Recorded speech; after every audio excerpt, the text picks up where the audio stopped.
우리 영국 언어로는 이스터 홀리데이라고 하죠. 많은 분들이 지금 이스터 홀리데이를 떠나면서 지금 해안빛을 맞고 계신데, 오늘 이 자리에 그래도 하나님을 사모해서 나오신 우리 사랑하는 민트교회 성도 여러분, 그리고 또 우리 멀리서 오셨죠? 런던에서 오셨나요? 예, 우리 방문하신 분들, 하나님께서 부어주신 놀라운 사랑과 은혜가 오늘 충만히 있기를 주님의 이름으로 축원합니다. 네. 여러분, 우리 기독교에서 지키는 그 절기 중에 굉장히 큰 절기 두 가지가 있는데, 또 다른 절기도 있지만 오늘 이 부활절과 또 하나 성탄절이 있습니다. 그럼 이 두 절기의 공통점이 뭔지 한번 생각해 보시죠. 무엇일까요? 성탄절과 예수님. 좀 더 포커스를 맞춰서 예수님께 어떤 변화가 있었습니다. 탄생이고요. 성탄절, 그다음에 부활절은 다시 부활하시죠. 그러니까 공통점은 둘 다 생명과 관계가 됩니다. 그래서 우리가 예수님의 생명이 다시 생긴 것을 굉장히 크게 축하를 드립니다. 여러분, 한번 그거 보여주세요. 제가 오늘 이 생명에 대해서, 특별히 부활절을 맞는 그 새 생명에 대해서 여러분과 함께 이제 말씀 나누려고 하는데, 한번 읽어보시죠. 이 번째 생명 크게 읽어주세요. 예수께서 가라사대 나는 부활이요 생명이니 나를 믿는 자는 죽어도 살겠고. 아니요, 거기까지. 네. 자, 거기까지 읽었습니다. 예수께서 가라사대 나는 부활이요 생명이니 나를 믿는 자는 죽어도 살겠고 라고 되어 있습니다. 자, 나는 부활이요 생명이니, 여기까지는 예수님의 말씀입니다. 나는 부활이요 생명이다. 그리고 이것을 믿는 자, 당신들에게도 똑같은 그것이 있을 거라는 겁니다. 죽어도 살겠다는 말이 결국 부활한다는 그런 말씀입니다. 나를 믿는 자는 너희도 같이 부활할 것이다 라는 그런 말씀입니다. 여러분, 새 생명을 얻는다는 것 한번 생각해 보시면, 저는 어릴 적에 조금만 꼬매인데 저희 동네 그 구멍가게가 됐는데 저보다 한두 살 어린 남자 동생이 하나 있었습니다. 근데 거기 이렇게 사러 갈 때면 걔는 맨날 입에 초코바를 하나씩 물고 있는 거예요. 내가 안녕하면은 씹으면서 항상 초코바를 물고 있는 게 너무 부러웠던 겁니다. 그래서 그때 잠깐 생각하기를, 나도 다시 태어나자면 이 구멍가게 아들로 태어나면 얼마나 좋을까, 그런 생각을 해봤습니다. 자, 하나님께서 말씀하시는 이 새 생명이란 이런 것일까요? 여기서 말씀하는 것은 이런 건 아니죠.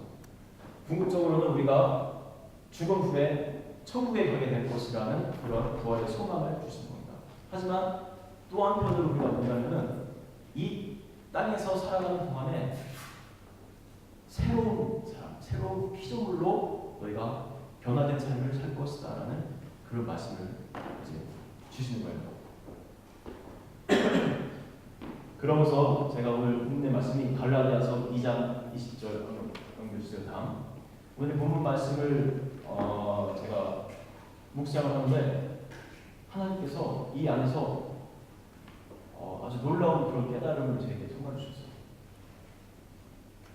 아마 이 놀라운 깨달음이 여러분 삶 가운데서도 각인이 되기를 정말 바라는 마음으로 말씀을 준비했는데, 여러분, 내가 그리스도와 함께 십자가에 못 박혔나니, 여기까지만 보세요. 저는 사실 이 구절을 100번은 넘게 보고 듣고 한 구절입니다. 내가 그리스도와 함께 십자가에 못 박혔나니.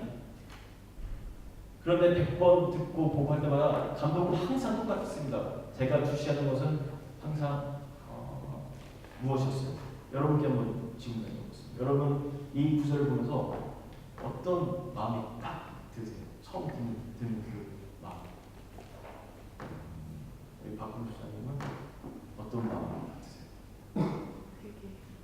네. 회개의 마음. 그 회개의 마음. 우리 재성.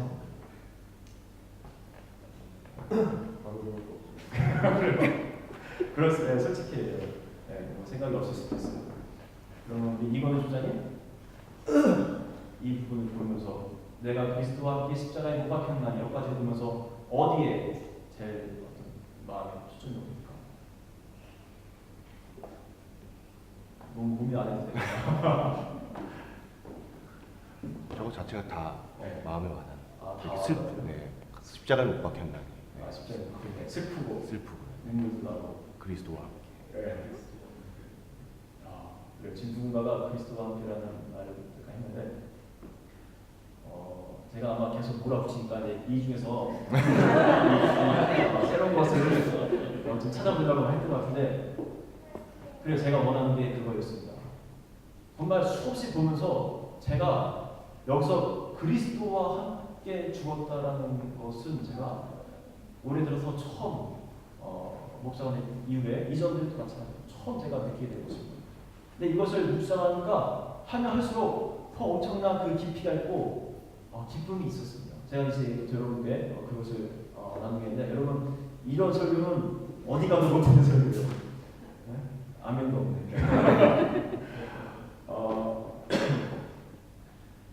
제가 말씀을 보면서 바울이 쓴 서신서지 않습니까? 바울은 갈라디아서 2장 20절을 쓰면서 어떤 마음을 가지고 이 편지를 쓰고 있었을까 하면서 눈을 감고 한번 그 상상의 나래를 펴봤습니다. 바울이 앉아서 글을 쓰고 있어요. 그런데 바울의 마음속에 뭔가 그려져 있는 것이 다 캐치가 되는 겁니다. 제 마음속에. 뭐 상상이니까 이거 이단이나 이렇게 하면 안 돼요. 바울이 마음속에 갖고 있었던 것, 이 구절을 쓰면서 저는 그것을 캐치했는데 골고다 언덕입니다. 제가 캐치한 것은 골고다 언덕. 여러분 바울이 예수님께서 돌아가신 그 골고다 언덕에 예수님이 돌아가시는 그 장소에 그 시간에 가 있었을까요? 아니면 없었을까요? 아무도 몰라요. 솔직히 말해서 저도 딱 말씀드릴 수 없습니다. 왜냐하면 기록은 안 하기 때문에. 하지만 여러 가지 사정 정황을 볼 때 바울은 제가 볼 땐 99% 거기 가 있었습니다. 왜냐하면 바울은 예수님에 대해서 관심이 엄청나게 높았던 사람입니다. 그 시대에 이슈였거든요. 그리고 부정적인 관심이었지만 막 정말 죽이고 싶어서 그 다른 무리들도 다 죽이고 싶어서 엄청난 관심을 가졌던 사람이 이 바울이기 때문에 그때 바울의 부모님이 상당하지 않았다면 99%는 여기 있었을 겁니다. 그리고 바울은 이제 그것이 마음속에 남아있는 겁니다. 여러분 그 골고다 언덕에서 어떠한 일이 있었습니까? 십자가가 세워져 있죠. 예수님이 이제 무엇에 박히시는 십자가입니다. 그리고 하나만 있던 것이 아니고 양쪽에 하나씩 더 있었습니다. 그 골고다 동산 위에 3개의 십자가가 서 있었습니다. 저기 보면 강도들이 예수님과 함께 처형당하는 그런 날입니다.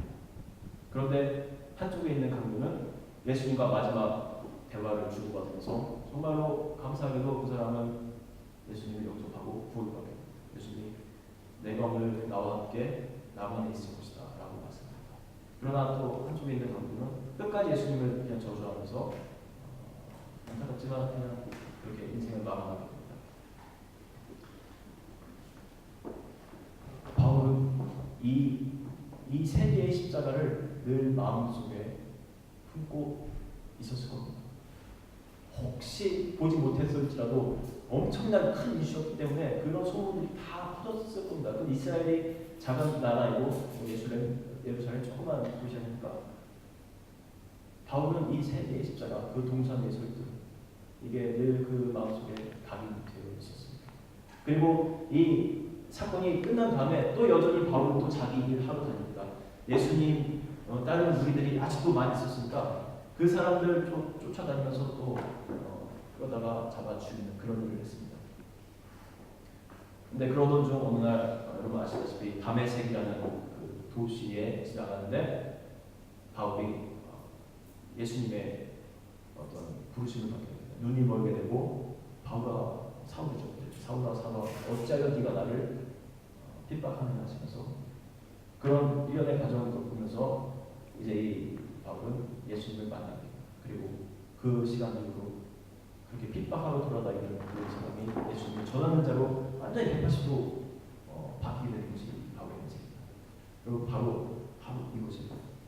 바울이 이렇게 예수님을 만나고 나서 그의 인생이 바뀌면서 또 이제 갈라디아서, 로마서 이런 글들을 쓰면서 바울은 그 세계 십자가가 마음속에 남아 있던 겁니다. 거기서 마지막으로 목숨을 건진 그 강도가 얼마나 기억나겠습니까? 자기와 같은 삶을 살았던 그 강도, 그냥 평생 못되기만 하고 돌아다니는 그 강도인데 마지막 예수님을 만남으로 말미암아 그 사람은 새 생명을 얻게 되고 새로운 삶을 살게 되는 그런 변화된 인생을 겪게 됩니다. 바울은 똑같지 않습니까? 바울은 지금까지 완전히 이런 삶을 살았는데 이제는 예수님을 만난 후에 새로운 삶을 걷게 됩니다. 그러면서 바울은 갈라디아서 2장 20절을 쓰면서 그때 구원받았던 강도의 그 형상 속에 자기 자신의 모습을 집어넣는 겁니다. 그 십자가에 정말로 그 못 박히던 그 강도 속에 자기도 같이 매달려서 나도 십자가에서 죽는 경험을 정말로 하게 됩니다. 십자가에서 죽고 십자가 때문에 다시 살아나는 사람이 바로 이 바울인 것입니다. 그러니까 바울의 신학은요, 우리 신학 중에서 바울의 신학이 상당히 중요한 신학이거든요. 제가 볼 때는 제 신학으로 볼 때는 골고다 언덕에서 나온, 특별히 구원받은 강도에서 나온 신학이 아닌가 싶어요. 제가 이것을 가지고 지금 논문을 쓰고 있어요. 너무나 이 깊은 감동이 커서 이것을 아주 유력한 그 저널에 쓰려고 지금 논문을 쓰고 있습니다. 아주 어쩌면 바울 신학에 큰 획을 긋는 큰 그런 대작이 나올 줄로 저만 그렇게 생각할지 모르겠지만 아직까지 검증 안 됐습니다.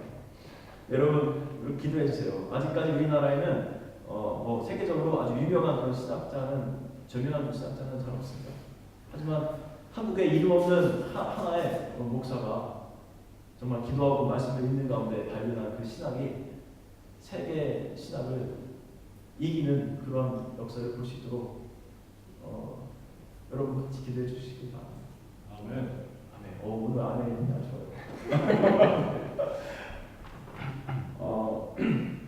여러분, 그리스도인이라 하는 그리스도와 함께 죽은 사람을 말합니다. 여러분, 이 그리스도인인지 아닌지 보시려면 내가 죽었나 안 죽었나 보면 돼요. 그리스도인, 죽은 사람은 누가 와서 건드려도 뭐라고 해도 해코제도 할 말이 없습니다. 왜냐하면 죽었기 때문에. 너 왜 그렇게 못났냐, 못하냐, 공부 못하고 버저리고 그래도 할 말이 없습니다. 난 죽었기 때문에. 그런데 누가 와서 이 사람 죽은 줄 알고 와서 쳐봐요. 그런데 이씨 하고 눈 뜨고 대밀면 이거는 반만 죽었거나 아니면 죽은 척만 하고 있는 겁니다. 여러분, 내 입이 공격받는다고 해서, 내 명예가 공격받는다고 해서 반응하는 것은 그리스도인이 아닙니다. 예수 그리스도의 이름이 공격받고 그 이름이 멸시를 받을 때 그때 나는 의문을 가진 사람은 그리스도인이지만 나 때문에 열받는 사람은 그리스도인이 아니에요. 여러분, 옆에 사람을 한번 오늘 제가 한번 부탁이 아니라 한번 시켜볼게요. 한번 툭 쳐보세요. 어떤 반응을 보이나? 왜 아무도 못 치나? 살아있을까 멈추죠? 시체라면 뭐 매우 치겠습니까? 툭툭 치고 막 이렇게 꼬집고 그렇다고 하고 막 그럴 텐데. 그런데 맞아요, 여러분. 사람 건들 때 사람 봐가면서 건드려야 됩니다. 많은 그리스도인들이 사실은 죽어있는 척하고 있는 사람들이 많습니다. 근데 우리는 정말로 십자가에서 죽어야 됩니다. 이것이 진정한 하나님이 원하시는 그런 그리스도입니다. 제가 부활절인데 자꾸 죽으라 소리만 하죠. 부활하는 거는 이제 설교 마지막에 아주 조금만 하면 됩니다. 원래 부활하는 거는 쉬워요. 죽는 게 어떤 사람이 부활은 굉장히 부활은 쉽습니다. 여러분, 근데 정말 한번 생각해 보세요. 죽음이 없는 부활이 있겠습니까? 말 자체도 안 맞지 않습니까? 그러면 죽음이 없는 새 생명, 이건 어때요? 이것도 말 자체가 안 맞는 거예요. 여러분, 온전한 새 생명, 새 부활을 원하신다면 온전하게 죽어야 됩니다. 그래야 온전한 새 사람을 내가 만날 수가 있는 것입니다. 내 혈기에 죽지 못하고 오직 내 영에 때문에 죽지 못한다면 온전히 죽어 있는 것이 아닙니다. 제가 이번 주에 기도하면서 제가 아픈 데가 있어요. 아픈 데 있어서 종합병원 때려도 종합병원 지금 몸이 이상하잖아요. 이거 기도 많이 해서 그런 게 아니고 감기 걸려서 그래서 하나님께 막 기도했습니다. 제가 지난주에 또 여러분께 설교할 때 믿음으로 기도하라고 하셨습니다. 믿음의 기도가 응답한다고. 그래서 저도 때론 저가 제 설교에 막 은혜 받아서 좀 웃기죠.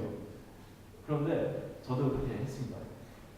정말 믿음으로 하나님, 제가 결단하고 하나님께 기도하거나 제가 갖고 있는 이 질병 낫게 해주십시오. 그렇게 될 줄로 믿습니다 하고 기도했는데 하나님의 응답은 그래, 지금까지 정말 오랫동안 아팠다. 내가 이 병을 고쳐주겠다.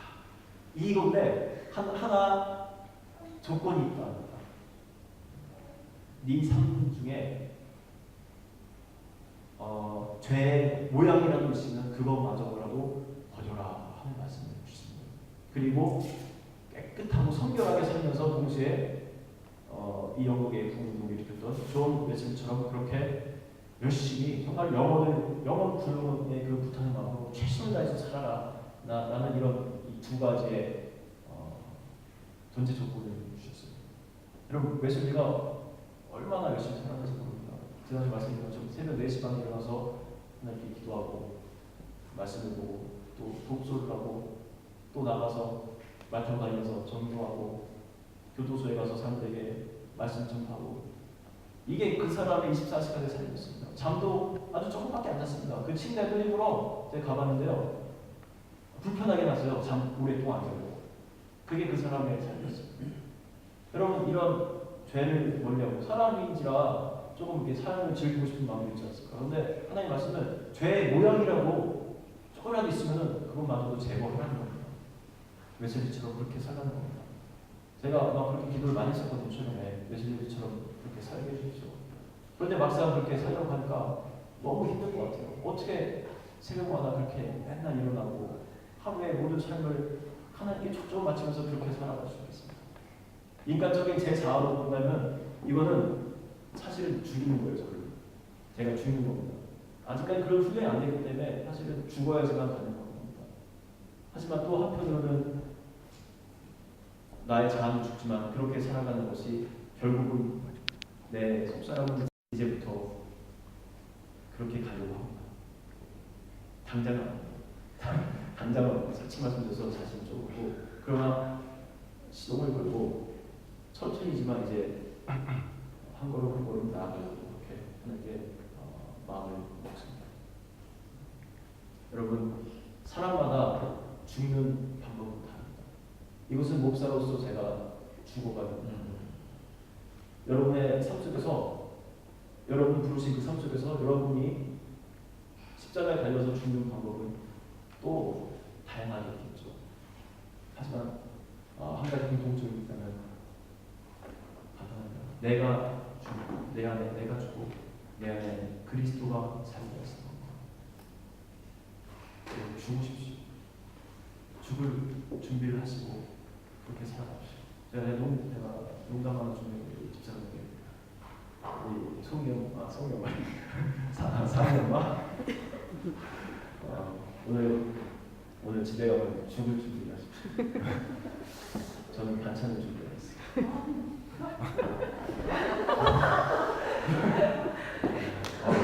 죄송해요. 다시는 이런 농담 안 하겠습니다. 갑자기 설교진이 팍 떨어지는 제가 알면서도 설교에 농담 넣는데 후회가 되네요.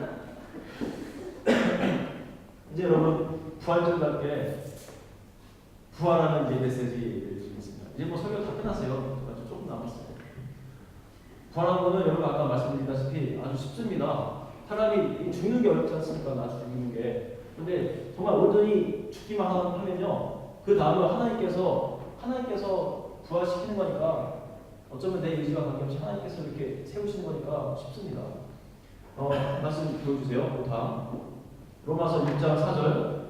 그러므로 우리가 그의 죽으심과 합하여 세례를 받으므로 그와 함께 장사되었나니 이는 아버지의 영광으로 말미암아 그리스도를 죽은 자 가운데서 살리심과 같이 우리로 또한 새 생명 가운데서 행하게 하려 함이니라. 아멘. 로마서의 말씀이죠. 이 말씀도 역시 사도 바울이 기록한 말씀입니다. 여러분 뭐라고 써있죠? 그의 죽으심과 합하여 우리가 세례를 받음으로 같이 죽었다고 그리고 다시 하나님께서 살리셨다고 말씀합니다.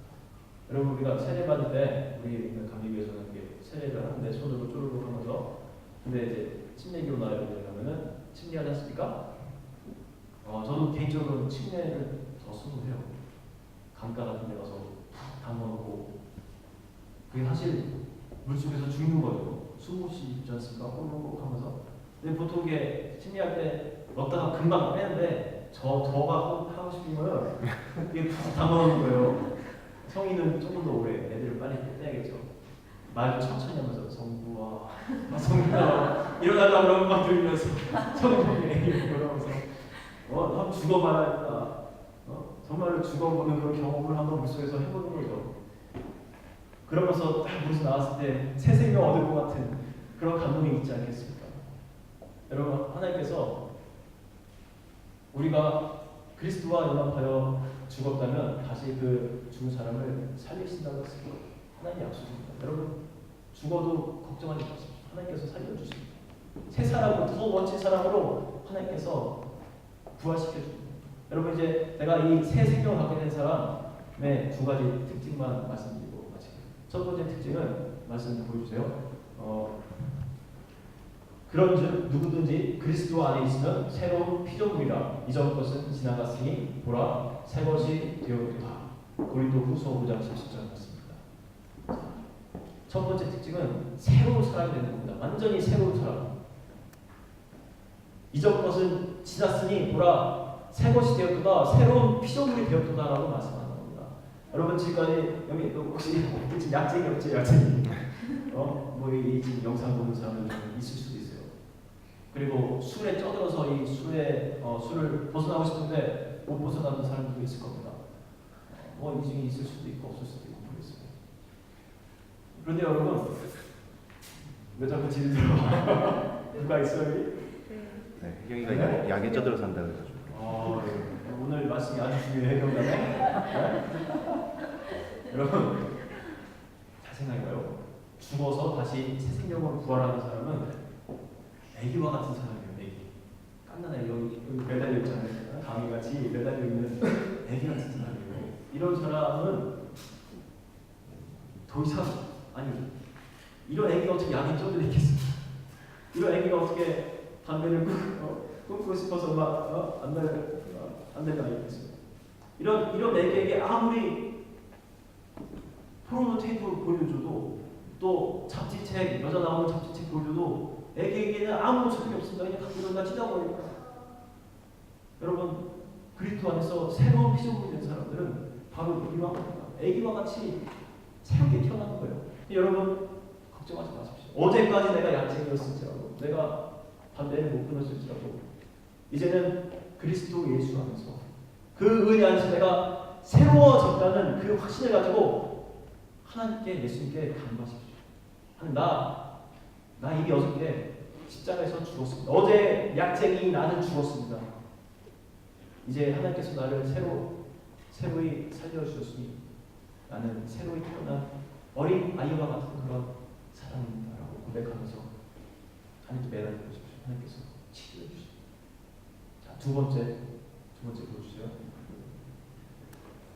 로마서 6장 5절. 만일 우리가 그의 죽으심을 본받아 연합한 자가 되었으면 또한 그의 부활을 본받아 연합한 자가 되리라. 이게 새 생명 받은 사람의 두 번째 특징입니다. 예수 그리스도와 연합한 것입니다. 놀라운 비밀이에요. 여러분, 세계 군대 중에 가장 센 군대가 어디예요? 연합군이에요. 연합군. 우리 한국군 안 돼. 연합군만큼 강한 군대가 없습니다. 어떤 공격이 내게 다가올지라도, 세상의 공격, 사람의 공격, 사단 마귀의 공격이 내게 다가올지라도 나는 그리스도와 연합한 사람이기에, 나는 그리스도의 군사이기에 그 어떤 것도 나를 대적할 수가 없는 겁니다. 이게 새로이 태어난 사람의 엄청난 능력입니다. 세상 살다 보면 얼마나 두려운 것이 많습니까? 저는 설교자로서 강단에 설 때마다 사실 두렵고 떨리는 마음이 있어요.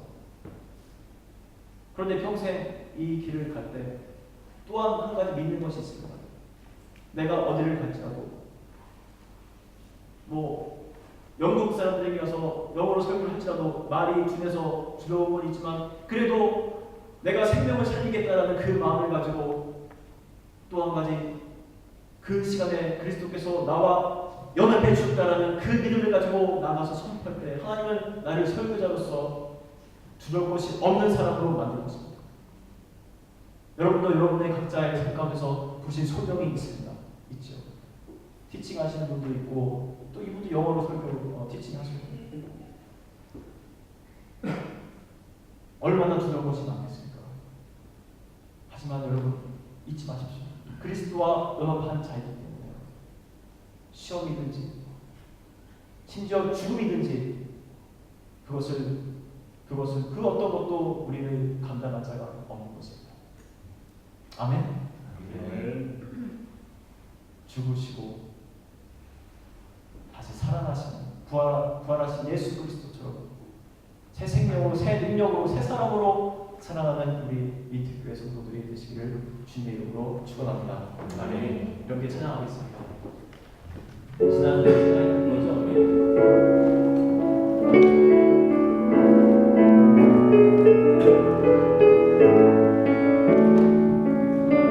주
나는 이미 십자가에서 사라진 사람입니다. 나는 그리스도와 함께 연합한 자이기 때문에 내 안에 산 것은 오직 그리스도밖에 없습니다. 그런 자에게는 실패가 아니라 이제는 두려움이 아니라 승리요 기쁨이요 환희입니다.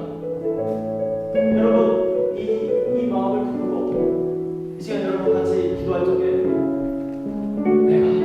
내가 정말로 하나님 안에서 새로운 사람으로 그렇게 살기 원합니다. 하나님 날 도와주시옵소서.